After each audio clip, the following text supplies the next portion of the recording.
So, I want to welcome everyone to our first of our series, The People's Briefing. This is our Out of ICE event with Jenn Budd. Jenn Budd is a senior patrol agent with the was a senior patrol agent with the U.S. Border Patrol in San Diego, a senior intelligence agent at San Diego Sector Headquarters, and an acting supervisory Border Patrol agent from 1995 to 2001 when she resigned in protest due to the rampant corruption and brutality she witnessed daily. Jenn is the author of the acclaimed memoir Against the Wall, My Journey from Border Patrol Agent to Immigrant Rights Activist, and is featured in a new HBO documentary called On the on Border Patrol cover-ups called Critical Incident: Death at the Border. She currently writes at the Borderland Talk on Substack. Thank you and welcome so much, Jenn. At any time, if anybody has a question, please feel free to put it in the Q&A box. Uh, I have to say, your book was excellent. And I found it very revelatory and enlightening. Mm, Um, yeah, for sure. So, thank you. what you got for us today, Jenn? Where do you want to Well, I, begin? I have a little prepared talk that I'm going to give because if I don't prepare it, then I can wander off and veer in different directions sometimes. And it's going to be just about, I'm going to try and keep it around 30 minutes and then we'll hit your questions. I think what this is going to do for you, if you've been watching the news over here, and as far as the mass deportations, it's going to kind of start to make sense to you. And I will say that the book Against the Wall came out this summer. It will be 4 years ago. So everything that I wrote about here now, when you look at the coverage of the mass deportations, you see exactly what I was talking about. And so it will explain a lot to you for sure. But hopefully, this little talk, I try and condense everything really tight as much as I can and make it relevant. So, all right, we ready? Yep, we're Okay. ready. Go for Well, it. first, I got to thank you, Angela, for inviting me to speak with you all today. I appreciate you reaching out. This talk means a lot to me. I've had a lot of people say that this organization is a great organization, and I should be happy to have been invited to talk to you all. So, just a little bit about my background and what led me to join the United States Border Patrol back in the day. I graduated from Auburn University in December of 1993 with a Bachelor of Science in Criminal Law with an emphasis in policing organizations and structures. I graduated with honors with the intentions of going to law school, and believe it or not, I wanted to be a civil rights attorney. Although I was raised in northern Alabama, I did not come from a conservative family. My parents were lifelong Democrats, and that's how I was raised. After graduation, as I applied to law schools from my parents' home, I suddenly became aware of how traumatic my childhood had been. Since I was 6 years old, my mother was a severe alcoholic, and she brutally beat me as a child with leather belts. And it wasn't until I had gone away to college that I understood that this was, abnormal and not healthy. Um, if you know anything about alcoholic families, then you know that that phenomenon is quite common. This was when I heard about the Border Patrol hiring. So this was during the Clinton presidency, and they were beefing up the Border Patrol just before 9/11. I had never heard of the agency. And in the mid 90s, the internet was just getting started. And the only thing basically that I knew about the US Border Patrol was what I was taught in the academy and what the agents were teaching me at the time. Essentially, I joined that agency to escape Alabama. I knew back then that I was a gay woman and I wanted to get out of Alabama. And they offered me a job in San Diego, California. And it sounded like a good, 3 or 4 year diversion. I entered the United States Border Patrol Academy in June of 1995 at the Federal Law Enforcement Training Center in Glencoe, Georgia. In the academy, we were repeatedly told that there were many legal avenues for migrants to apply for asylum or to get worker permits. It wasn't until many years later that I learned that the government had actually been slowly closing most of those legal avenues for the majority of migrants. And they were also deporting more and more immigrants for minor nonviolent crimes that they had already served their time for. So they were retroactively starting to make people undocumented and pushing them back to their countries, which caused them to then just turn around and have to come back because they had long lives here. They had lived here for quite some time. And they'd done everything they were supposed to do. And then suddenly, kind of like what we see today, they'd start changing the laws retroactively and making people undocumented or illegal. I would say that much like today, the rhetoric you hear today, we were taught in the academies that those who crossed illegally were the criminals. They were the ones who were the rapists and the drug dealers and so forth. But by 1997, 2 years of deterrence policies and 2 years of me being in the agency, and 2 years of these deterrence policies that intentionally push migrants out to the most dangerous areas to cross, it became common to find several dead from a group, or worse, the entire group would perish. For me, it was the start of understanding how policies handed down from Washington, D.C. were intentionally and knowingly killing migrants. There has been a quiet and slow genocide going on out here, I should say, because it's here for me on the southern border for over 3 decades now. It meets all of the elements of a genocide except for one, and that is that it's not aimed at a specific race, religion, or ethnicity. Our management's public response in the Border Patrol was to blame the migrants, claiming that there were legal avenues that they could use, and they just chose not to. But privately, we were ordered to not go too far north where we knew most of the bodies were. Today, the U.S. Border Patrol claims that about 10,000 people have died because of deterrence policies. That number is actually, according to experts, and I agree with them, it's actually more at about 80,000 people since 1994. We've killed 80,000 people by sending them out to the most dangerous places to cross and not giving them or affording them the legal opportunity to do so at a port of entry. I ended up leaving after 6 years. I rose to the highest non-management rank, a senior patrol agent. I have been a field training officer, a sector prosecutions agent, a station intelligence agent, served on narcotics joint task force teams, was an acting supervisory border patrol agent and a senior sector intelligence agent before resigning in protest. While at sector intelligence, I uncovered the fact that the head of Campo Station, which was where I was assigned, that's the furthest east in San Diego County up in the mountains. So we had snow and then we also had desert weather at the same time during the summer. So the head of Campo Station was involved in smuggling of illegal drugs. When he discovered that I was investigating him, sector bosses offered me a promotion to keep my mouth shut. This is how it usually happens. The corruption happens.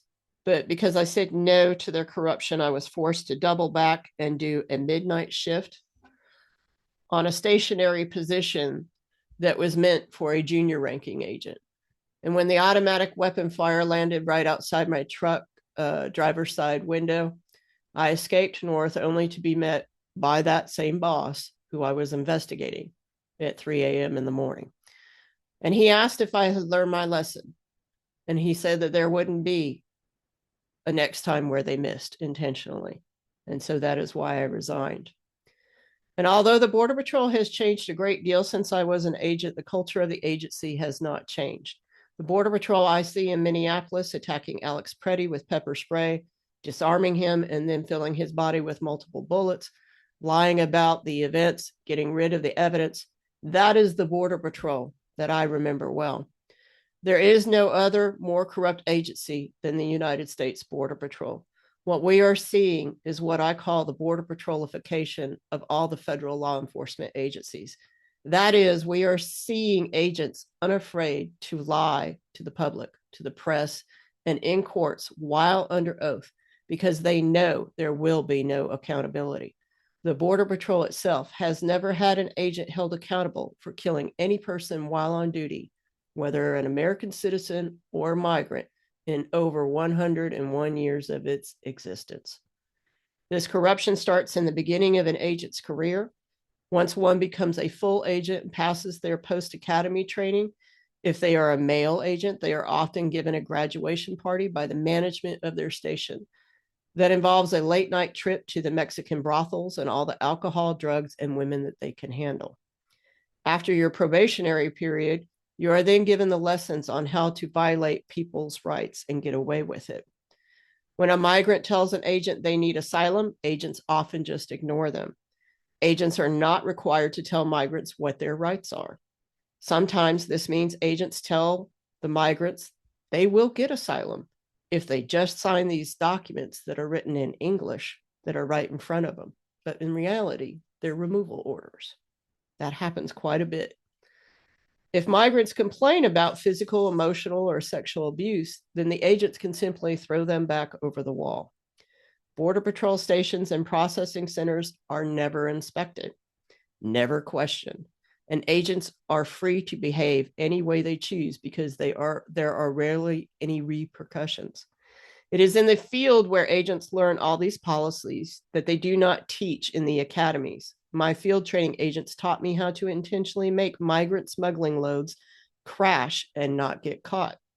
It is after the academy that agents learn to give migrants what is called a Mexican heart attack by pushing on their jugular neck vein, this vein right here, while they are handcuffed to make them pass out.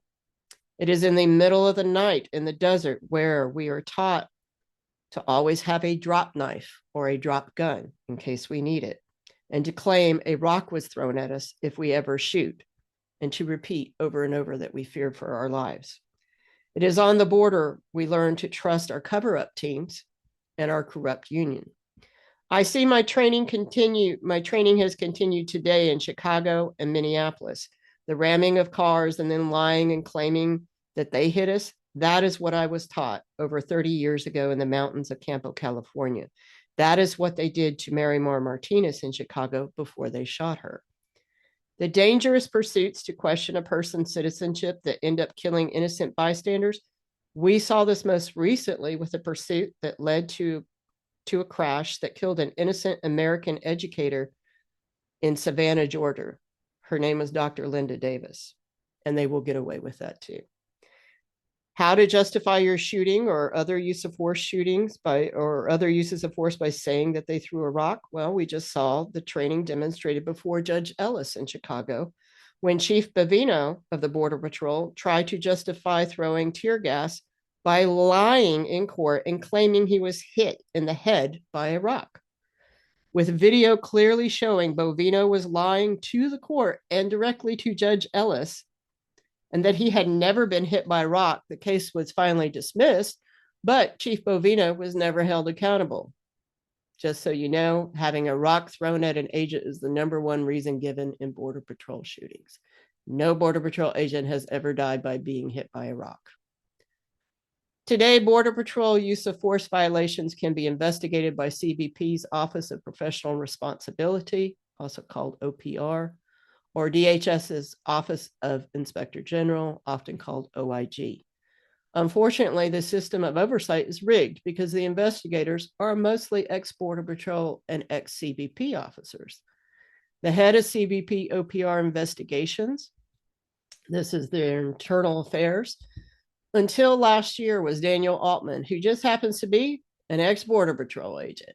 In 2023 and 2024, it was Altman's office who warned two Border Patrol chiefs that they were under investigation for using their rank to demand sex from junior female agents. Both those chiefs were allowed to resign, and the investigations were simply closed. Warning agents of potential investigations and charges is actually illegal under federal law. A great example of this system and how it is rigged can be seen in the investigation of Alex Preddy, the latest shooting in Minneapolis. But first, I need to give you some history on the cover-up teams. Border Patrol used to maintain teams known as CITs, or Critical Incident Teams. CITs started secretly in San Diego sector in 1987 in response to Border Patrol agents being investigated for over 24 shootings in a single year in a single sector. Originally hidden within Border Patrol sector intelligence units, the CITs spread to other Border Patrol sectors throughout the 1990s. Publicly, they would often claim to not be investigating use of force incidents, but simply assisting outside agencies in their investigations into the Border Patrol use of force. Privately, the agencies set up their own forensics classes at their own academies. These classes were designed and created by Border Patrol agents who have no credentials, no professional experience, and no legal authority to do such. Border Patrol agents were trained to call in the CITs first in any incident before we called in the official investigators. The teams then set about fixing the scenes by getting rid of witnesses and other evidence. Then the real investigators would be called in, and oftentimes the real investigators chose to use the CIT reports and corrupted analysis for their own investigations. This is how agents got away with their crimes. It's how they continue to get away with their crimes. These teams were so secret that Congress did not even know about them until I came forward a few years ago to expose them. I know agents with over 20 years in who were in more administrative positions, most of their careers, like an academy instructor or a training officer, and they have never heard of the CITs. This means that the knowledge of these teams is even secret within the agency itself.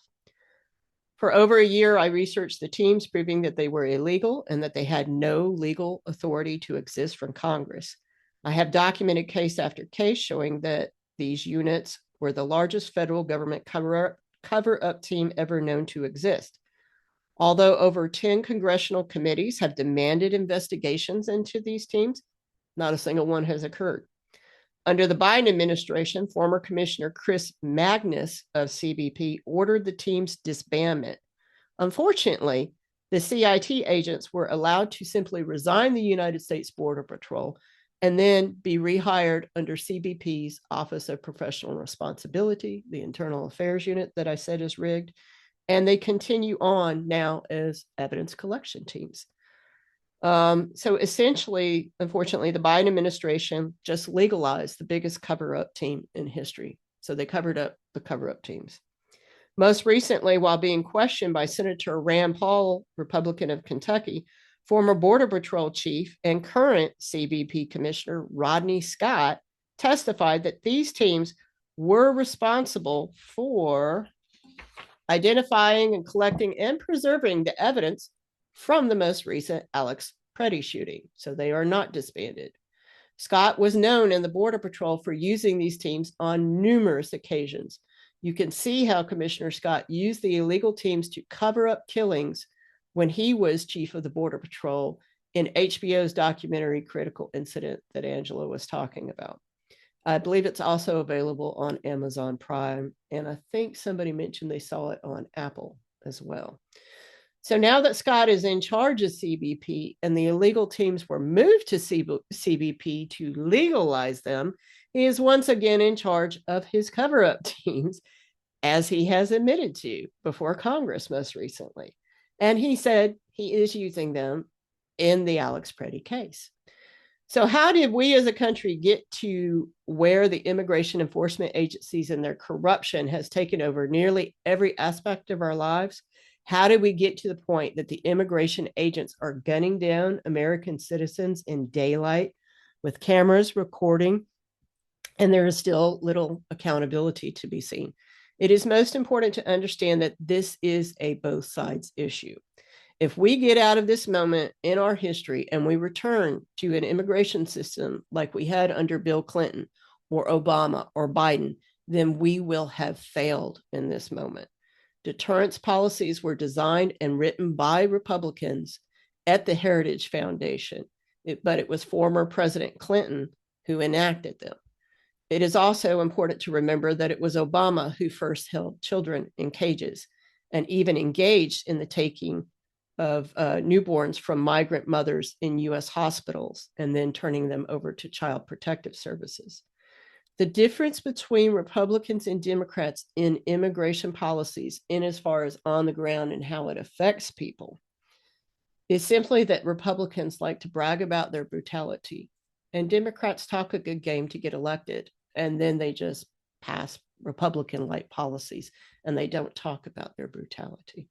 But both parties have separated families, both have held children in cages, and both have sent tens of thousands intentionally to their inevitable deaths. But things really started to get crazy when Trump was elected the first time. When Trump implemented migration protection protocols, also known as MPP or Remain in Mexico, in January of 2019, we had just experienced years of some of the lowest illegal crossings during the Obama administration. That means that the border was not overwhelmed with illegal crossings, and agents were averaging 1 to 2 arrests per agent per month during the last 5 years of the Obama administration. Trump's MPP required migrants to apply at the ports of entry, but then wait in Mexico as opposed to waiting in the United States for their immigration hearings. This created a backup on the southern border in Mexico, which began the increases in illegal crossings. And if you look back to that time, you will see the Obama years of illegal crossings go like this. And then as soon as they start MPP, it jumps up a little bit. But in March of 2020, then you see it go way up. And that was Trump's last year of his first term. That's when he enacted the public health policy Title 42 in response to COVID-19. And that closed the entire asylum system. So there wasn't even any metering like they were doing before with MPP. These two policies, MPP and Title 42, they're both Trump policies, put people who are running from drug dealers and cartel in further danger. And in fact, we saw record numbers of kidnappings, rape, and murder of those migrants waiting for their hearings while they sat in Mexico. What we also saw was an increase in the number of people crossing illegally. It only took a few months after he enacted those policies for the numbers of illegal crossings to skyrocket before Joe Biden took office. MPP and Title 42 essentially closed the immigration process. This meant that whoever won the presidency in 2020, if they decided to keep it closed, then you would still have a ton of illegal crossings. And whoever then decided to open it would have to then process people who have been waiting. And this is the problem that the Biden administration had. Unfortunately, when Biden won, he continued these policies of keeping the system closed for another 3 years and did not open it until 2023. And this is when we saw the so-called invasion that overwhelmed the Border Patrol. And one of the ways that the conservatives and the Border Patrol Union, who was working behind the scenes with Trump and on the media constantly saying that we had to keep the asylum system closed or else the Border Patrol would be overwhelmed even more, was he used the Border Patrol Union on conservative news to keep pushing this narrative, even though experts like myself and everybody else was saying, no, if you open the asylum system, less people will cross illegally because you're giving them a legal avenue with which to cross, which is exactly what we end up see happening on the very first day that Biden finally ended that policy. The number of illegal crossings dropped by 50% the very first day. Why would Border Patrol Union agents intentionally lie to the American public and support a policy that intentionally shuttered the asylum system, causing thousands to cross illegally and overwhelm their own agents? Because they were working for Donald Trump to help get him reelected. Every Border Patrol agent knows that if you want to increase illegal crossings and overwhelm the agency, the agents out there in the field, then you can just restrict who can apply legally at the ports of entry. That will cause them to cross illegally every single time. In the last 30 years of immigration policies has taught us this over and over again.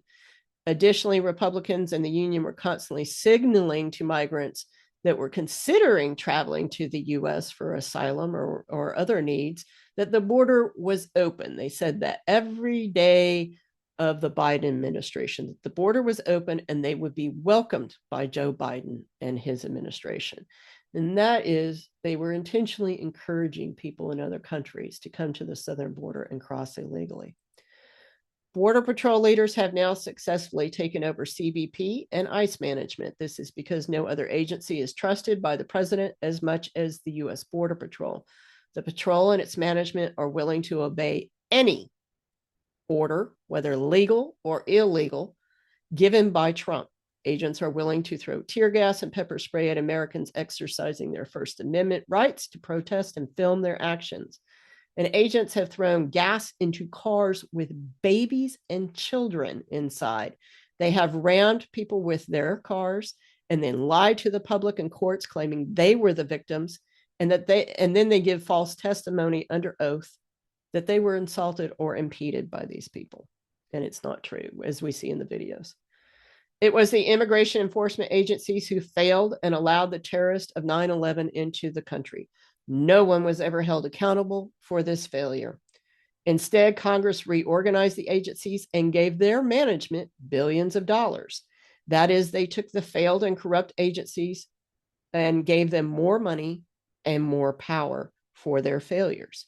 Since 9/11, ICE, CBP, and Border Patrol have focused heavily on recruiting people with Christian nationalist leanings, connections with Turning Point USA, far-right churches, and other organizations have created agencies with one goal: purging this country of immigrants that do not align with their ideology.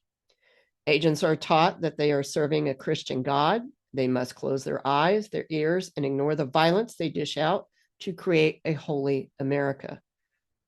Just as Isaiah was sinful in Isaiah 6:8, agents are told that they may be sinful, but that they are God's warriors. This is how they view Trump and why they identify with him so much. Chief Bovino even recently used taxpayer dollars to create a short propaganda film where an agent in uniform is reading Isaiah 6:8 from the Old Testament, and they pass tear gas amongst each other, saying that they are fighting for God. Over the last 3 decades, while the immigration enforcement agencies had been filling media with patriotic propaganda of how they are the most honorable soldiers, all have been engaging in illegal cover-ups of brutal use of force violations. They have hired known rapists, child molesters, and cartel members. They have knowingly hired people with domestic violence arrest in their past, DUI convictions, and those who were under criminal investigation as they applied to be hired. All crimes which these agents proudly separate families and deport people for today. It must be said that the border was under control after the Obama administration. Trump's policies intentionally created an out of control border, which was needed not only for his second electoral win, but to usher in this mass deportation. The mass deportation is needed to then usher in a police state, which Trump intends to use to disrupt the elections. I expect ICBP and Border Patrol to question voters who are of color, question their citizenship during the midterm elections that are coming up. What you are seeing in the streets of America today is what has been going on quietly on our southern border for generations. The grabbing of Black and brown bodies simply based on the color of their skin, the family separations, the ramming of cars, the sexual assaults of those in custody, the rotten food, the crammed cells, the beatings, the tear gas, killings, dangerous pursuits that kill bystanders, the cover-ups. All of this is immigration policing. That is what I remember as a Border Patrol agent from all those years ago. And most Americans simply did not care until it came to their town. While all this is understandably depressing, and you may feel hopeless after hearing this story that I've told you, I have found a lot of hope. Before the mass deportation, those not living on the southern border were simply ignored. The dangerous pursuits, those living on the southern border were simply ignored. The dangerous pursuits were seen as necessary for national security. The shootings were justified because of the alleged rock throwing, and the rape culture was just a few rotten apples.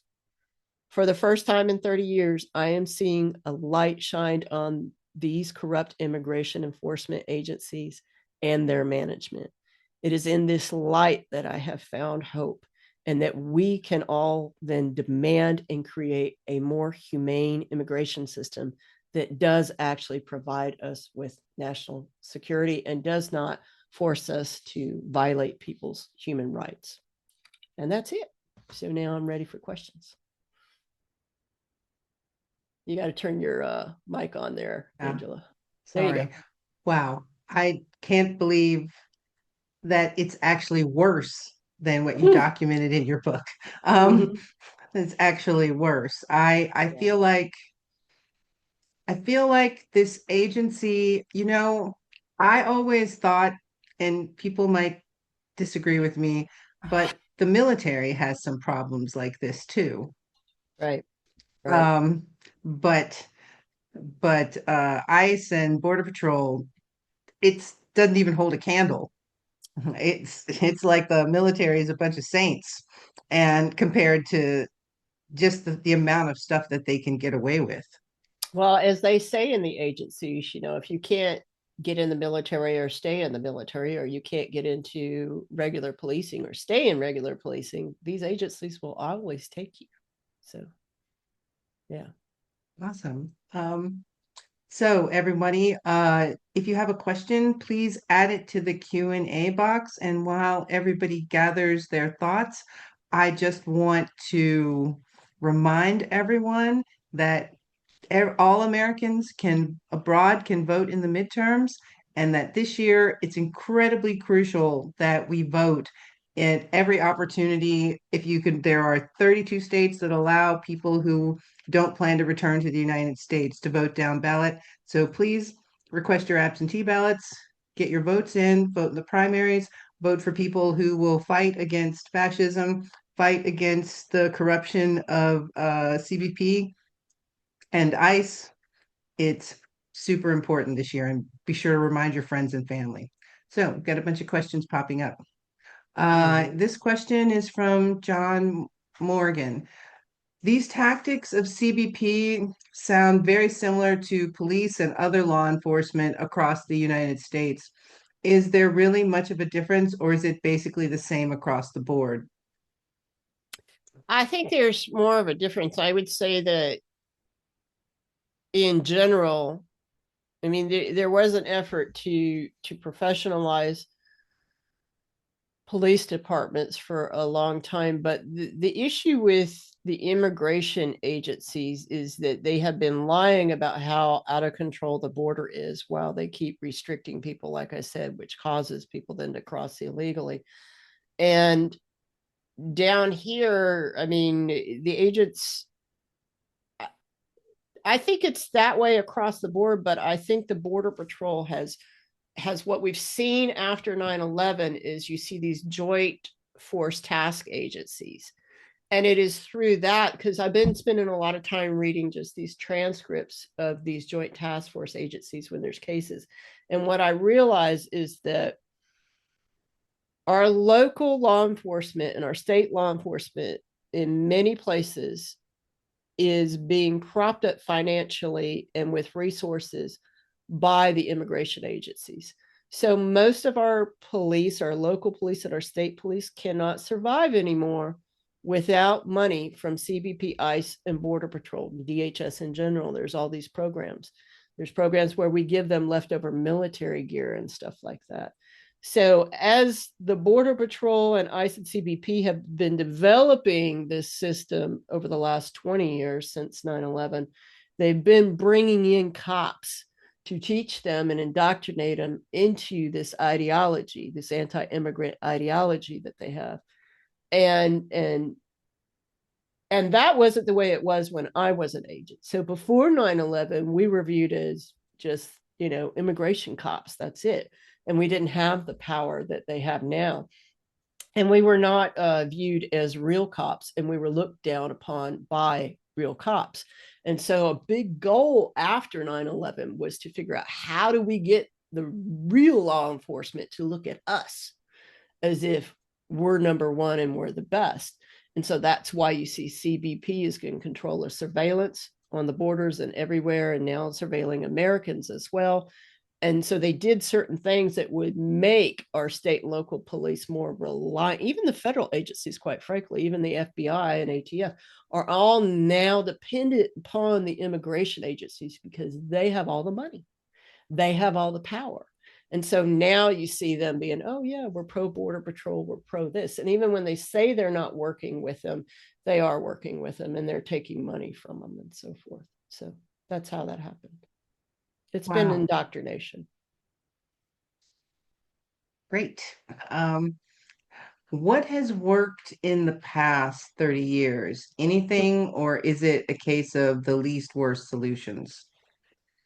It's always the least worst solutions. It's kind of like what you see with the Democrats going on right now, where they're like, well, I tell you what, we'll give ICE more money, even though they have enough money to run for 7 years without even any more money. They're saying, well, we'll give ICE and DHS more money if you all stop wearing masks. And it's like, ugh. So it's things like that. That's not going to stop them from killing people. It's not going to stop them from messing up the evidence. It's not going to stop them from not cooperating. Maybe addressing, the real issues like the cover-up teams, going through the Equal Employment Opportunity Commission complaints from all of us female agents that have been hazed into the agency with sexual assault and so forth, like myself. There's a lot that can be done, but unfortunately, what the Democrats always tend to bring to the table is, like I said, just kind of Republican-like policy. And they exchange things, they make things worse, quite honestly. They'll be like, well, we'll let you have this if you just stop taking off the mask. And it's just not an even trade. And it's ridiculous to even argue this stuff when essentially you have, like ICE right now is saying, the Fourth Amendment doesn't apply to them against unreasonable searches and seizures if they have an administrative immigration subpoena, which is just signed by a supervisor, not a judge. So it's, or a warrant, I should say, immigration arrest warrant signed by a supervisor, not signed by a judge.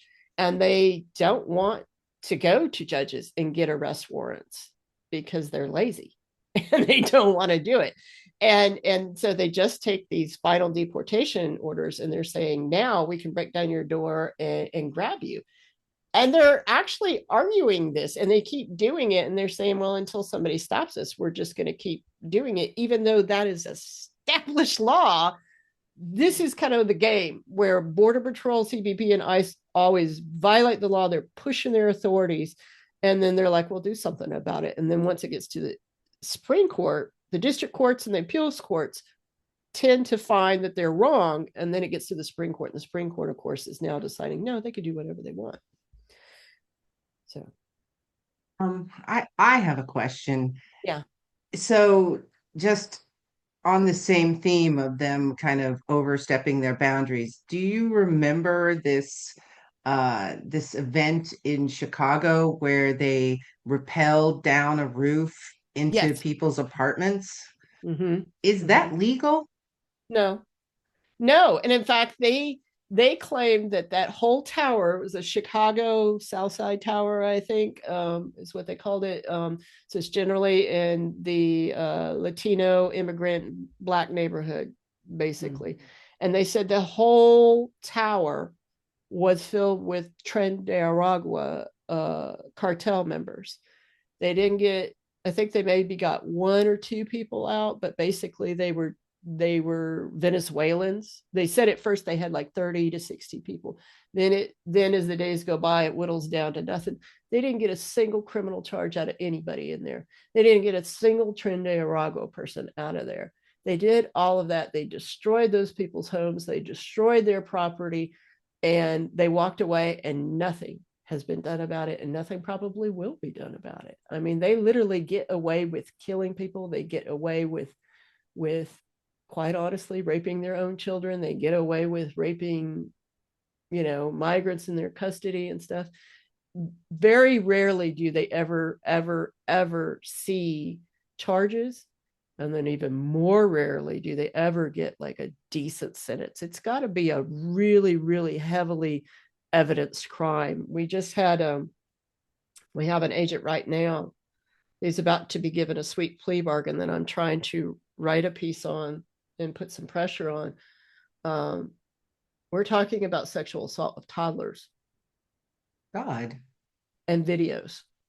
And the judge, he's for 2 years, allowed him to go between California and Arizona and is about to give him a plea deal to only 2 out of the 11 counts.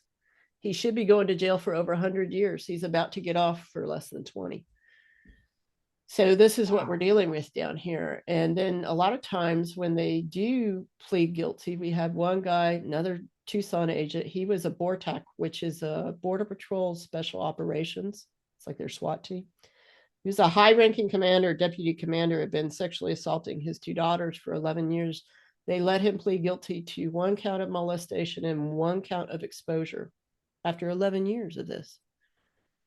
While the trial was going on, he resigned the Border Patrol and got hired by a private company. So now he's working for the Border Patrol, but just as a private subcontracted guy. So he's doing the same thing. And the judge told him he thought he was a hero. And then he gave him lifetime probation was his sentence. And he does not have to register as a sex offender. And he My admitted God. he That, admitted to it. He pled well, guilty. Jesus Christ. This is That's, what's going on down here, and it's just, I mean, we've got videos of agents pulling guns on their wives and then judges let them off left and right. And so this is why, when people say, why do these agents think they can get away with everything? Because our government has not cared what those agents were doing down here for generations, because it was mostly aimed at migrants. Migrants just don't have a voice. They can't vote. They have no money to buy politicians. They don't matter. And so what happens is then you also see Americans get caught up in this. And we're starting to see this here in the ICE raids with the pursuits. Happens probably, a couple times a month, where they hit and they injure innocent people, sometimes kill them. And those people will never see any money. Sometimes they'll get a settlement, but not nearly enough for what they've gone through and so forth. So. wow. We have a question from Bonnie. Could you discuss detention centers and why the need for so many and so large if people are supposed to be deported with no due process? So what's going on right now is the immigration agencies do not want to give them due process. They have gotten rid of a lot of judges. And what they're going to do, so the problem is the agencies, the three agencies, ICBP, Border Patrol, are arresting more people than the system can handle. And so their decision on doing that is just to deport them and not give them any due process. But the warehouses are going to have a courtroom inside of them. And so the idea is that then as they get in, they can push them back out even faster. They're going to have to increase their transportation. They're going to have to increase the amount of drivers and all this other stuff. The problem is these warehouses are being built in communities that aren't going to be able to afford them, at least in as far as their electrical grid and their sewer and water and all that. So there's issues with that. The warehouses, I've seen schematics of them. The schematics are basically, it's going to kill people. That people are already dying in custody as it is. My understanding is before Kristi Noem left as Secretary of DHS, the ICE had not paid their medical providers in over 2 months. They are not getting the medical help they need. There's no investigations going on when they do kill people, when people die in custody for a variety of reasons, but a lot of times it's because of the guards. And it's not uncommon for them to then cremate the bodies before people can get a decent autopsy report from them, because the places that they take them to have the autopsies are kind of on their side and do improper reports, quite frankly. And so it's just another way to hold more people in really cramped, disgusting conditions, and then just get rid of them. Upwards of 93-95% of the arrest in the mass deportation since Trump took office, since January 2025, have been of people who don't have any criminal convictions. A lot of them have never even had an arrest. A lot of them have never even had an immigration arrest and should be simply handled with like a fine for not re-upping their status or whatever like that. But it's not about being undocumented. It's about getting rid of Black and brown people. That's honestly what this is about. Occasionally they'll get a white immigrant and say, see, we're not racist, but it's predominantly that's who they're targeting. That's who they're seeing. That's who they go after to question. Nobody questions this face. What I've never been asked my citizenship. And I go through checkpoints constantly. I'm constantly going around on the border. Nobody ever asks somebody who looks like me what our citizenship is, but they will if you are Black or brown.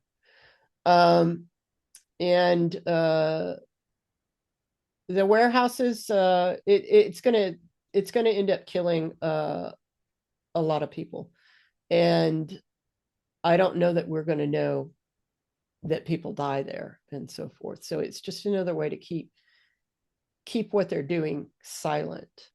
Part of the problem they're having now is they don't have enough room, so they're putting them in offices and putting them in places. I think there's a report that came out today stating that last year they were holding them in places secretly, like concrete rooms with people crowded in them and only one toilet and not a mattress to sleep on, no food, no nothing. And there's no inspection of all that. The congressmen can go and inspect the ICE facilities and so forth, and that's great when they do it because those are disgusting as well. But all that just doesn't matter. It's all kind of performance, to be honest with you, because those aren't the worst facilities. There's a lot of black sites, a lot of unknown sites that are hidden that we're not even aware of that they're holding people. So Yeah, that's that sounds horrifying. And it sounds like it's a closed loop. So once these it people is. go in there, you'll never see them again. No, and family members and attorneys can't even find them because they're moving them from city to city, which makes it more difficult for them to get legal help. And so, it's just the overall arching thing too is that people are making a crap ton of money off of this, a crap ton of money off of this. The Ludnick, I think he's the Secretary of Commerce, I think. Mm-hmm. He's actually, his business, his son and them are involved in these warehouse concentration camps. And they're buying these camps for anywhere from 20-30% over market value to even 300% over market value. So Yes, I've heard that. So we have a question from Catherine. Could you say more about the influence of the Heritage Foundation on immigration policy? yeah, so the Heritage Foundation, like I said, in the Clinton administration, because we had that where the Democrats were trying to go more towards the middle and seemed tough on crime during the 90s. They're the ones that designed and wrote the deterrence policies that also came from the Department of Defense. And the Republicans were trying to push that. And so immigration is seen by most establishment Democrats as a convenient middle ground. And so they're willing to go to that because most Americans think, well, if they're undocumented, then they don't have rights, which is not true. There are certain constitutional rights that say citizens only have them, and other constitutional rights like due process that state that all persons have that right. So there's once again that argument, legal argument that's been decided many years ago that they just keep acting like hasn't been decided, and the courts just keep letting them get away with it because they have no ability to enforce their decisions, essentially. And then I know Tom Homan, he helped write part of the immigration policies that they wanted in Project 2025. He's a part of the Heritage Foundation. And all of our high ranking management in the immigration agencies are all parts of these groups, Turning Point USA, all of them. They all work together to get this done. And it's through the Heritage Foundation, too, is that they've brought a lot of these so-called experts in immigration from groups like the Federation of Americans for Immigration Reform. That's called FAIR, FAIR. It's actually FAIR has a bunch of little lower organizations below them, like Numbers USA. There's a bunch of different ones. And they all focus on right wing talking points for anti immigrant talking points. And what these groups have done with the Heritage Foundation is they've gotten together some very intellectually sounding reports that say, like, undocumented people cost us a fortune, and undocumented people are all criminals, and just all these things, and they give it some kind of veneer of accountability or credibility, I should say. And it is through groups like the Heritage Foundation that they then introduce these anti-immigrant hate groups to Republicans and Democrats, to congressmen and senators. And now these organizations are considered experts. And so they go up there and they testify as if they are experts in immigration when they're not. They're just pundits that are anti-immigrant hate mongers, quite honestly. And they put out fake information all the time, but it allows people like Tom Homan and the other managers to then say, well, yeah, we know that like 90% of people don't show up for their asylum hearings, according to Fair USA. So they can say that publicly under oath in Congress and say, well, I'm not lying because that's what they said, but that's not true. And if you ask somebody who's there to testify that's like an actual immigration expert, then you see the difference, and it's like, no, that's not actually true. So Yeah, that's horrifying. Um, if you'd like to know more about what the Heritage Foundation is up to, we'll have another People's Briefing on Sunday about Project 2026. So that should kind of enlighten us on that. Um, we have something from another person. We are assuming our votes will count in November, but more and more evidence shows that it's likely we will vote, but our votes will not be counted. What? Oh, the problems, the I problems. heard last night Donald Trump saying that they will ensure that the military's votes count, but that's all he would promise. Yeah, well, you know what? Y'all It have a doesn't, big voice, and I mean, y'all, you'll use it. yeah, for sure. Everybody should vote, and that's having our votes counted is a different problem that we have lawyers that are working on these problems. So request your ballots and please vote Yeah. for sure. So Let's see. Huh. They say it's always the economy, stupid. So don't we need immigrants to do the jobs that American citizens won't do? yes.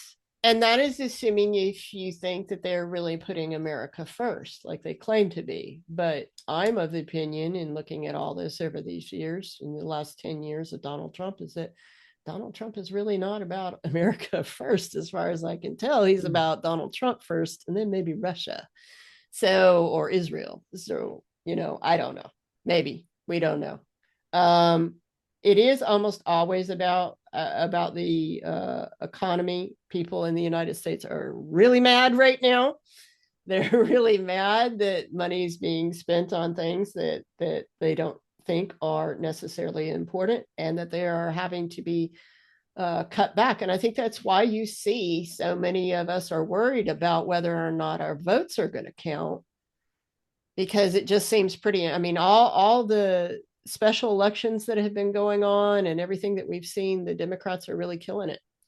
Then people are mad and people are suffering, and they see what's going on.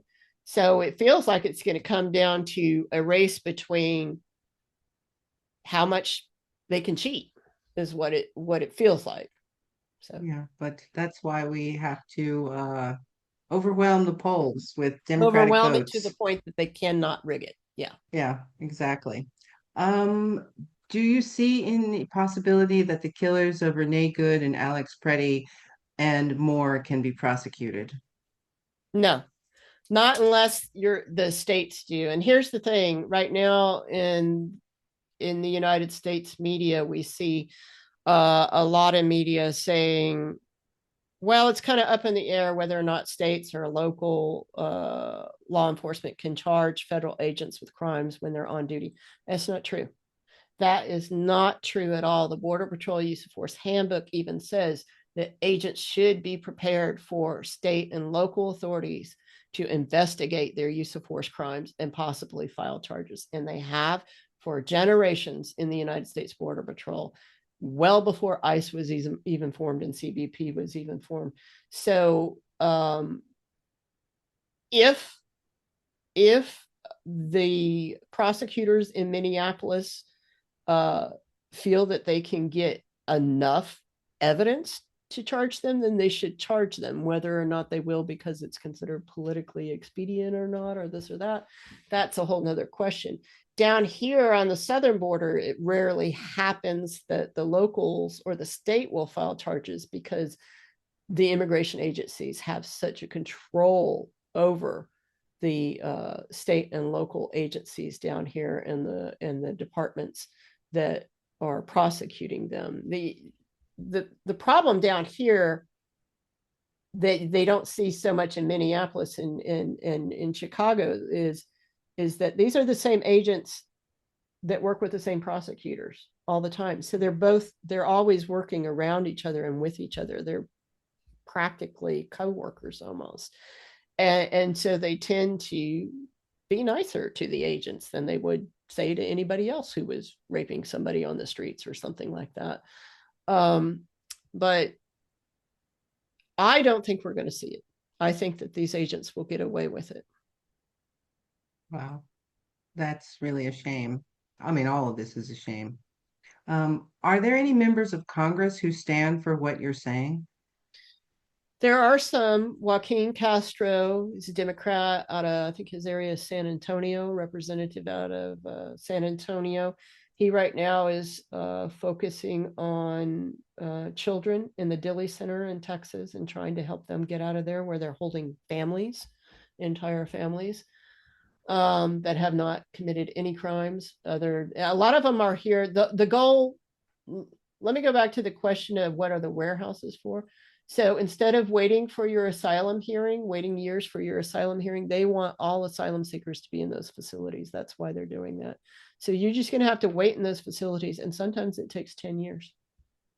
My God. This is so, I mean, and this is really the problem. And attorneys are fighting this in that, like, you know, in the United States, let's say you had too much fun one night and you got into trouble and vandalized something, you get arrested, right? The police would have to, for a criminal charge, have to bring you before a magistrate within 48 hours.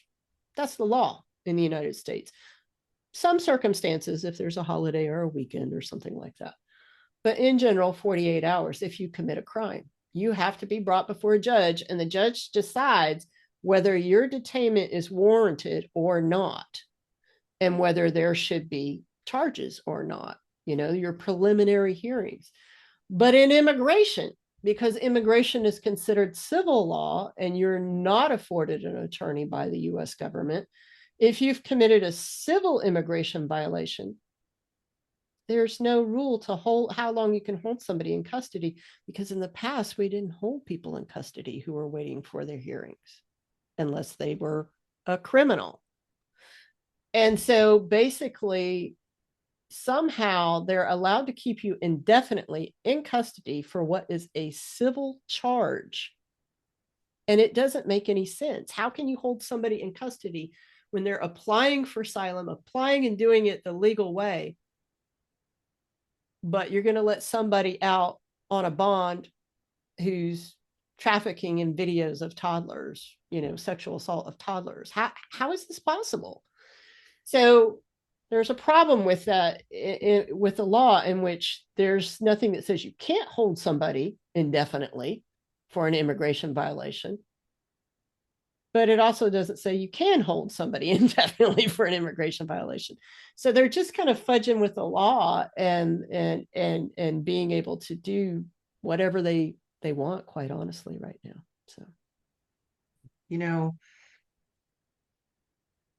ever since this started so intensely that we're seeing everything, it's reminded me of what I've read about kind of like slave catchers in the Mm. past.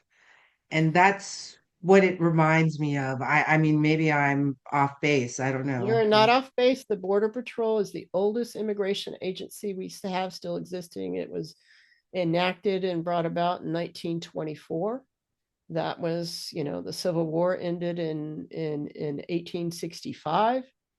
And then we went to then targeting the immigrants, targeting back then the Chinese. Our first laws and our first immigration organizations went after Asians that were originally brought here by our Congress to help build the railroads. And the very first Border Patrol agents, in fact, the very first Border Patrol agent that's celebrated on cbp.gov's website, you can go to cbp.gov and type in first Border Patrol agent. It'll come up with a guy named Jeff Milton. But he really wasn't the first Border Patrol agent. He was just the best Border Patrol agent to say he was the, because he was an old Wild West shoot 'em up kind of guy. And his father was John Milton, governor of Florida during the Civil War. And he was a general in the Confederate Army. And he lived on a plantation. And he owned over 50 enslaved people from Africa. And that is how Jeff Milton grew up. And in fact, Jeff Milton's actual name is Jefferson Davis Milton. So the culture of the immigration agencies is from the slave patrol. Awesome. What a Yeah. great organization. Yeah. Um, let's see. You said the border was under control by the end of the Obama administration, but also I've seen elsewhere that his administration was the one to start locking kids in cages. Can you review what was right and wrong about Obama's border policies? Yeah. So Obama, in his first 4 years, and he did throughout his administration have a problem with unaccompanied children. And we saw more and more unaccompanied children coming across the border and looking for Border Patrol agents to process them, obviously not trying to escape, because so families were sending them here. The reason why that happened is because in the late 90s and the early 2000s, what we saw with all of our deterrence policies of walls and putting more agents down here and limiting who could come in legally, what that caused, and then making people illegal by retroactively saying, now we're going to deport you even though you've done your time for a minor crime and this and that and blah blah blah. So what you saw is what we have done is made it harder to get into the United States. And the people who were here already picking fruit, crops, doing whatever, working in hotels, whatever, could no longer go back to Mm. Mexico or Venezuela or wherever and then easily come back and work in the summertime or whatever. So they had to stay here. And that's when they started bringing their families. And that's when you saw during the Biden administration so many unaccompanied children, because the families back home were like, if you're going to stay there the whole time, then you're going to take your kids. And so they started pushing their kids across. So that was an issue during the Obama administration. It was also an issue that he was using child protective services to take the newborn children of immigrant mothers who crossed and had given birth in the United States, and would take them and then either send them with family, find their family, or adopt them out to Americans. Just take their children from right as soon as they give birth, right from their breast. Just take them. Um, and the thing about Obama, I don't know how long that program had been going on, but it was him in 2014 where he said, I want to start keeping track of how many people we do that to. He didn't say stop it. He just said, I want to keep track of how many. He was known at the time, he had the most deportations of any other president. Um, and I will say he tried to have ICE, and he ordered ICE to focus more on the people with violent criminal backgrounds and so forth. A lot of times what happens is, I think presidents wannabe presidents have this idea of, I'm going to do this, I'm going to do that, and we're going to clean it up, and they do not understand how entrenched these systems are. And they do not understand how much, I will say, I've had another congressman tell me, people don't understand how much dirt CBP and Border Patrol have on congressional members. So there's something else going on there too, as well. But they have a lot of control over our congressmen. They wield a lot of power, and we saw that. We've seen that in the last few decades with the Border Patrol union going on camera and swaying everyone to believe that there's an invasion, when the truth is y'all just refuse to process people for 4 years. Of course, you're going to have a lot of people trying to, I mean, so, I mean, it just makes sense. But yeah, so, but as far as the number of people crossing illegally in the last 5 years of Obama's 2 terms, the numbers were 1 to 2 apprehensions per agent per month. Now, in my time in 1995, 96, you had to apprehend 23 to 25 migrants a month. Now, not everybody's apprehending migrants. Some people are working in offices and this and that. So that's just the total number of staff versus the total number of apprehensions. But for me as an agent in the 90s, it was common for me. I'm all of maybe 5'6". Back then I was 120 pounds if I was lucky. And I hiked the mountains alone every night, and I would catch groups, sometimes predominantly mostly men, of 20 to 30 usually, but my largest group was over 100, all by myself. And the way that I was able to do that is Border Patrol is, contrary to what you've been told the last 20 years, is actually one of the safest law enforcement jobs to have. If you get injured, the majority of agents have died of COVID or reckless driving or just having a heart attack or whatever. It's very rare for us to get attacked. The majority of the people that are out there that we meet out on a mountain in the middle of nowhere are just people looking for safety and looking for a job. They are not criminals. And that's been the goal, like after 9/11, was to criminalize them all and make them all out to be, oh, we just never know what we're going to encounter. And that's the most dangerous part of the job, is that the majority of the people you're dealing with are not criminals. And so when you do come upon somebody that is, you're not used to that. And we see that in these mass deportations where the agents are just taken aback. They're not used to people screaming at them, telling them to stop. They're used to doing this same stuff, but doing it down here in the middle of the night, where nobody is protesting them. So today, and during Obama's time, and today, they take 10 agents to arrest 5 people. It's absurd to me that they do that. And so they've changed the dynamics of it, and they are actually overstaffed right now. They have way more people than they need to.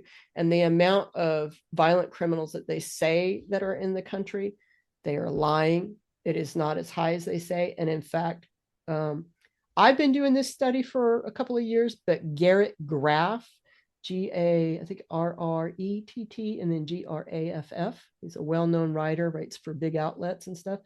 He recently testified before the state government of Illinois that since 2005, CBP and Border Patrol agents have been arrested on average every 24 to 36 hours for a crime. My God. Border Patrol agents and CBP agents commit more crimes per population than the people they arrest every year. They are more criminal than the people that they are telling you are criminal. That's a problem. It's a huge problem. That is a real problem, because it's like the criminals are in the uniforms.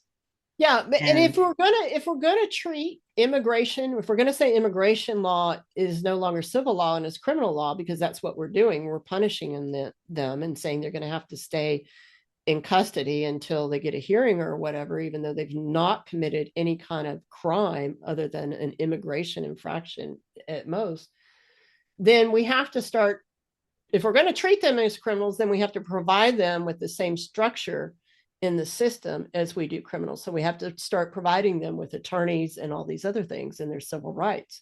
Can't have it both ways. Either it's a civil crime, either it's an actual crime. Which is it? So Yeah. So Sherry suggests that you need to send your book to members of Congress, and on I that same, have, Sherry. okay, that's good.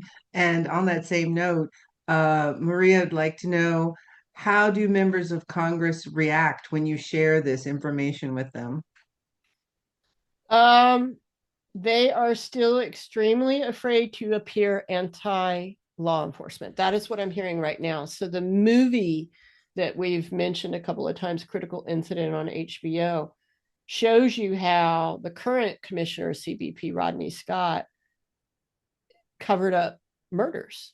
And it's based on a murder from 2010. That system still exists today, as I mentioned in the talk before.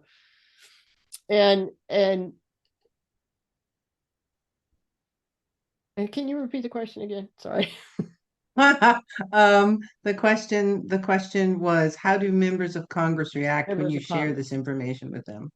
That's why I take notes. How do members of Congress?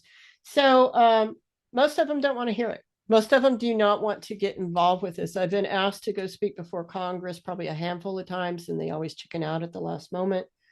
Congressional members reach out to me when they need inside information, but otherwise won't admit that they know who I am, kind of thing.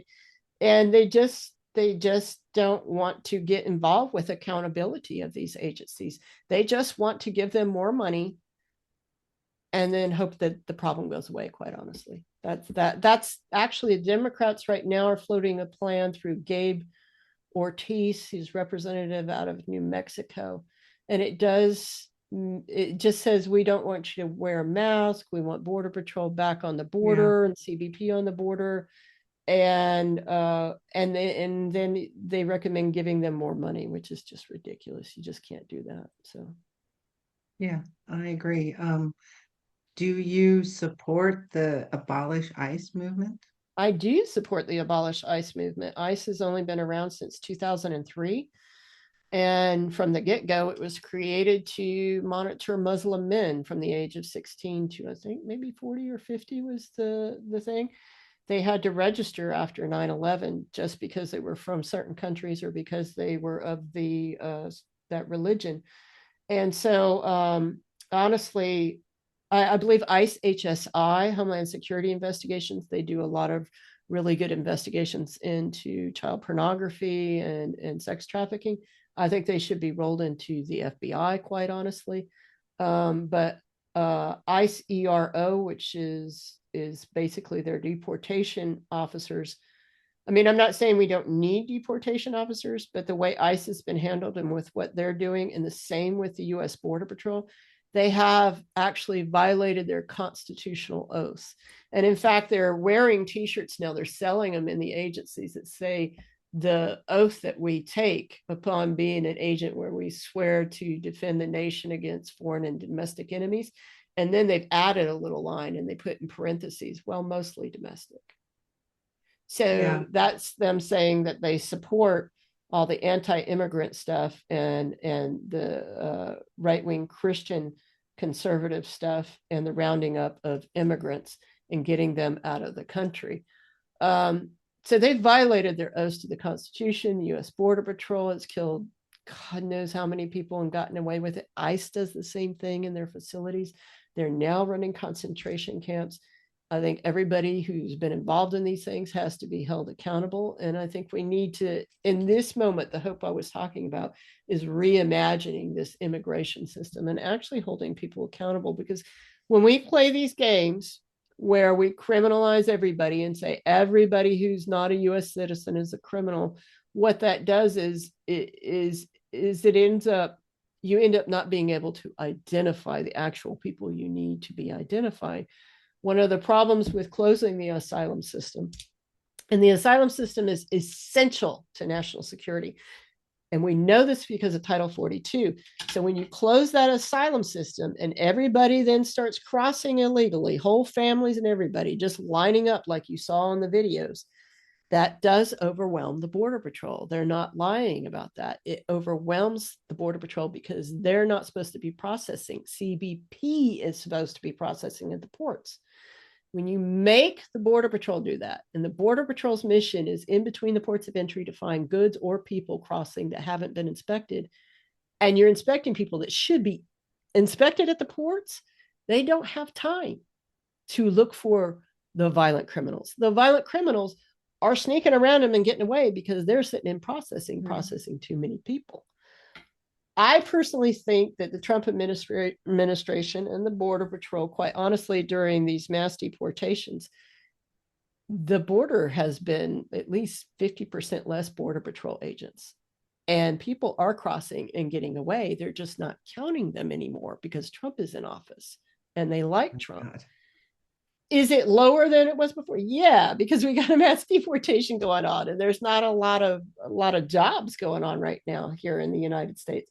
So yeah, the numbers are low, but I mean, so many people I've talked to are like, yeah, my cousin got, sent back to Mexico, but he's already back, and so yeah, they just come right back and they're just not going to tell you they're coming back. This is what happened in the mass deportation. I think it was 1954.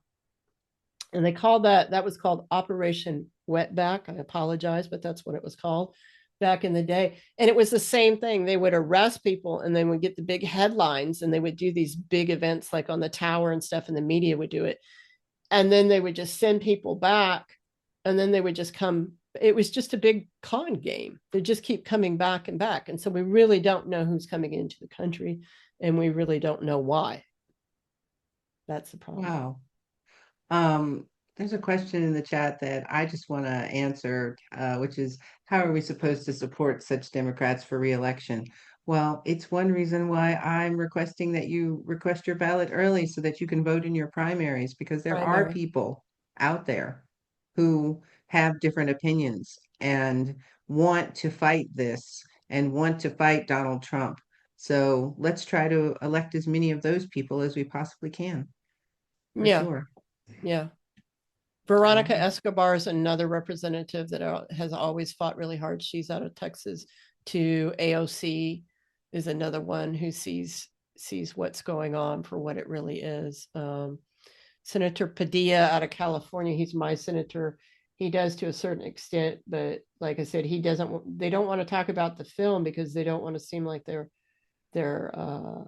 anti-law enforcement, and so they want to put more attention on to the cruelty that's been given to the immigrants, which all of it needs to be covered, quite honestly. So, yeah. yes, yes. But you know, the thing is if the people that aren't that are paid and are supposed to uphold the laws of this nation don't do it, then what does that make us?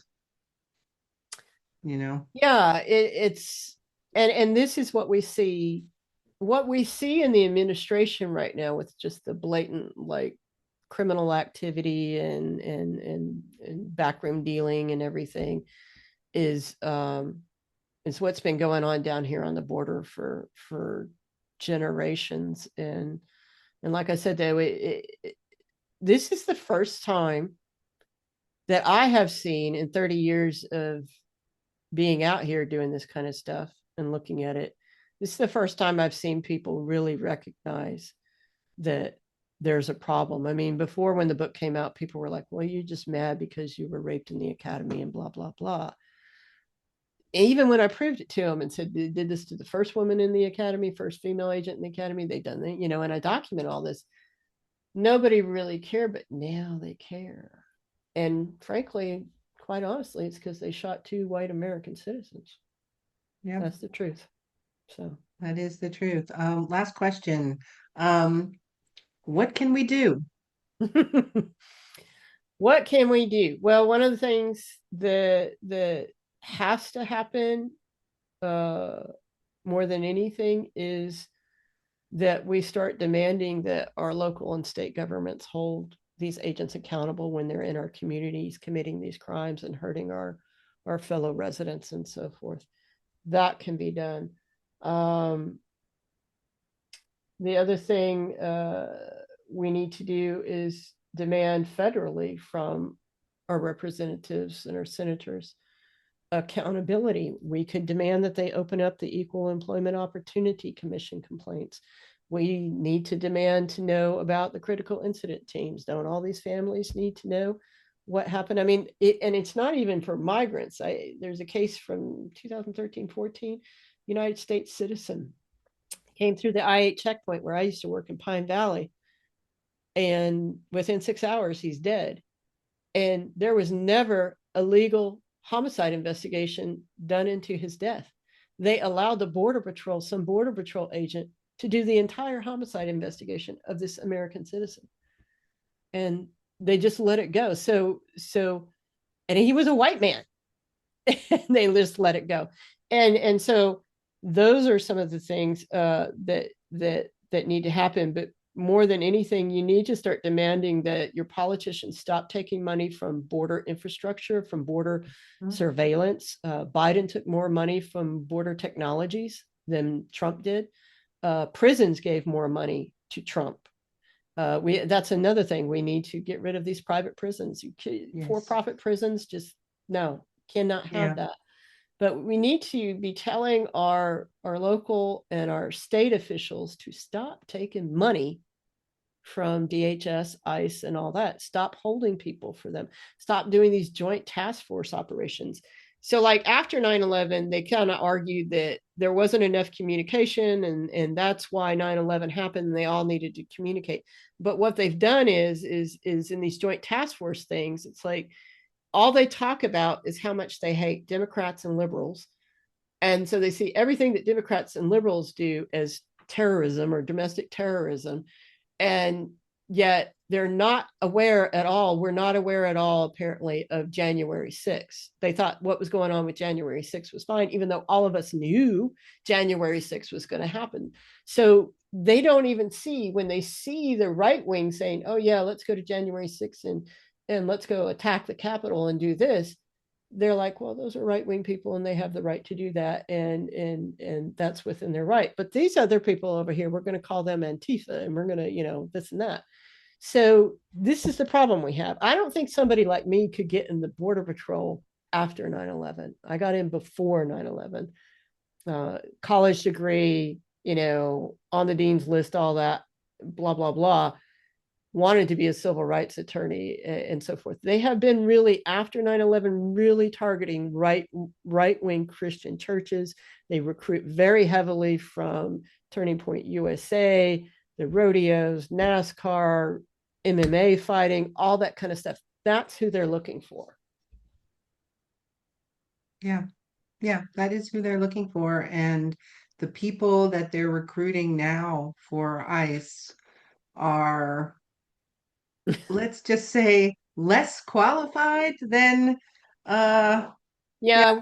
We went through this after 9/11, the Border Patrol did, and they hired so many people so fast that then over the years, they ended up, there's actually a Border Patrol agent who was a serial killer.